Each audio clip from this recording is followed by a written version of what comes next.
ચાલો આજે વાત કરીએ એક એવી લોકદેવીની જેમની ગાથા શ્રદ્ધા, ચમત્કાર અને બલિદાનથી ભરેલી છે. આપણે ખોડિયાર માતા અને તેમના વાહન એટલે કે એક મગરની અનોખી કથામાં ઊંડા ઉતરીશું. આ એક સવાલ છે જે સદીઓથી લોકો પૂછતા આવ્યા છે. કેમ એક દેવીએ વાહન તરીકે એક એવા જીવને પસંદ કર્યો જેનાથી લોકો ડરે છે? આ સવાલનો જવાબ જ આપણને એક અદ્ભુત કથા તરફ લઈ જાય છે. આપણા ધર્મમાં દરેક દેવી દેવતા સાથે તેમનું એક વાહન જોડાયેલું હોય છે.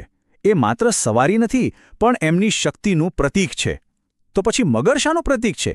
આ દ્રશ્ય એ જ ભાવનાને દર્શાવે છે અને આપણને એ વાર્તા તરફ દોરી જાય છે જે સમજાવે છે કે આ અનોખો સંબંધ કેવી રીતે બંધાયો. આખી કથાની શરૂઆત થાય છે આજથી લગભગ 1300 વર્ષ પહેલાં એક ભક્તની અતૂટ શ્રદ્ધા અને એના કારણે થયેલા એક મોટા સંઘર્ષથી. વાર્તાના કેન્દ્રમાં છે મામડિયા ગઢવી. તેઓ શિવજીના પરમ ભક્ત હતા અને વલ્લભીપુરના રાજા શિલાદિત્યના ખાસ મિત્ર. એટલા ખાસ કે રાજદરબારમાં એમનું સ્થાન અને માન ખૂબ જ ઊંચું હતું.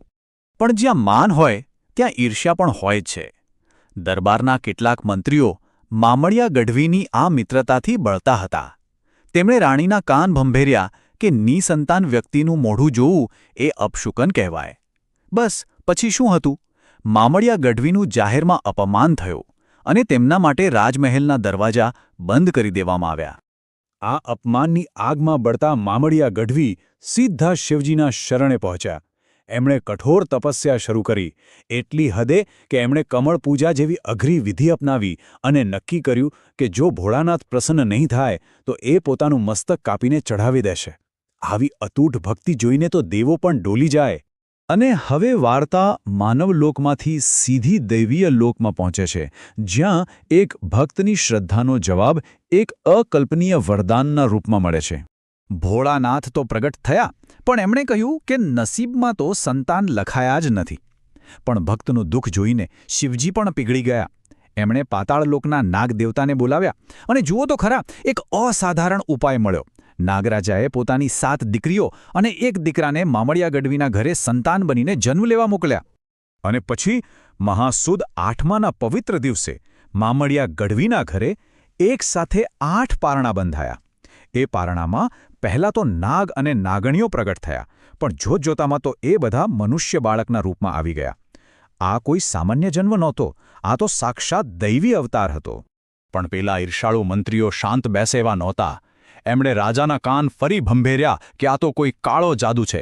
એટલું જ નહીં, રાજાને મારી નાખવા માટે ઝેરી મીઠાઈ મોકલી અને દોષ મામડિયા પર નાખવાનો પ્લાન બનાવ્યો.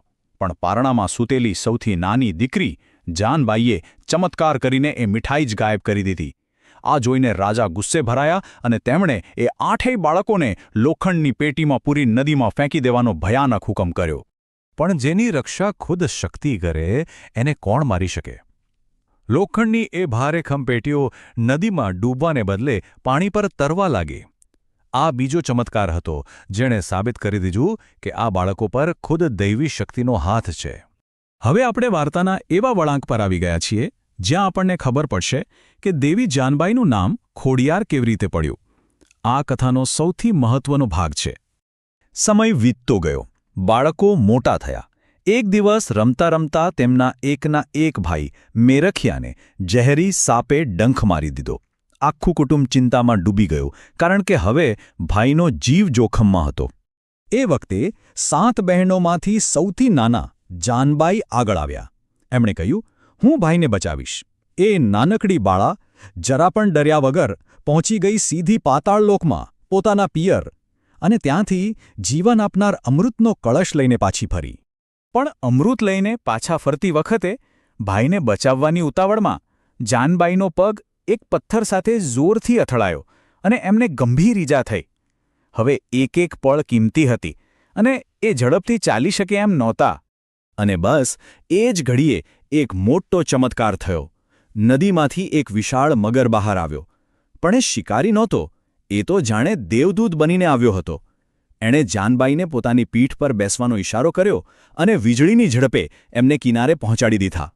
પગમાં ઈજા થવાને કારણે જાનબાઈ લંગડાઈને ચાલવા લાગ્યા, જેને આપણે ખોડાવું કહીએ છીએ. બસ એ દિવસથી એમનું નામ પડ્યું ખોડિયાર. અને પેલો મગર બની ગયો એમનું શાશ્વત વાહન, જે એ વાતનું પ્રતીક છે કે માતાજી જળ અને જમીન બંને પર રાજ કરે છે અને ભક્તોની મદદ માટે હંમેશા તત્પર રહે છે. આ કથા અહીં પૂરી નથી થતી.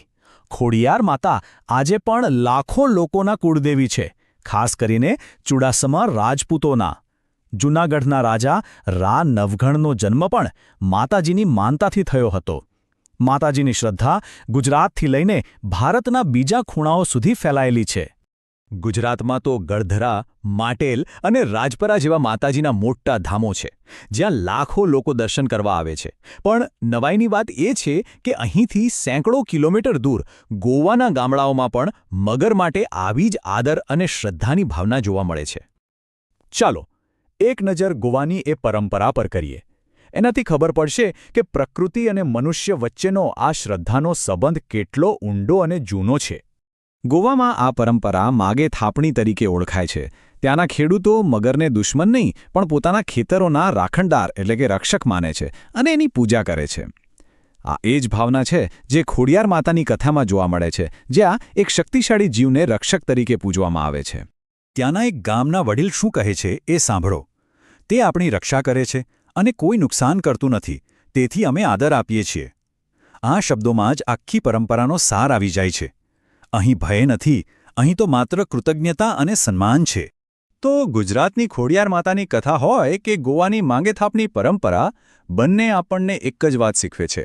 પ્રકૃતિ સાથે સંઘર્ષ કરીને નહીં પણ સાથે મળીને સહઅસ્તિત્વથી જીવી શકાય છે. અને અંતમાં આ કથાઓ આપણને એક સવાલ સાથે છોડી જાય છે. જો આપણા પૂર્વજો એક શિકારી પ્રાણીમાં પણ રક્ષક જોઈ શકતા હતા, તો શું આજના આધુનિક સમયમાં આપણે પ્રકૃતિ સાથેના આપણા સંબંધોને